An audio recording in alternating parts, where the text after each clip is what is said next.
Hello mga ka-trending! Welcome back to ZK Trend. At dahil live na live ngayon ang ASAP at syempre nandiyan ang ating Belle Mariano, wala ngang kawala itong ating Belle sa mga pangasar nga ng mga host. At dahil nga wala si Robbie ay si Edward na nga rin umaasar dito sa ating Belinda. Hindi nga nakaimik itong ating Belle nang sinabihan nga siya ni Edward patungkol nga sa usapang mahal sa buhay. Sinabihan nga itong si Belle ni Edward kung nakalabas na ba ng bahay si Donnie dahil alam naman natin na kagaling nga sa PBB house itong si Donato. Napatawa na lang si Belle at talaga namang nagiyawan nga ang mga manonood. Kaya mga kabablis, halina't panoorin natin ang video.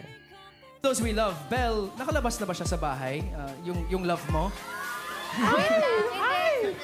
Hindi, kasi diba, he was in the house, PBB.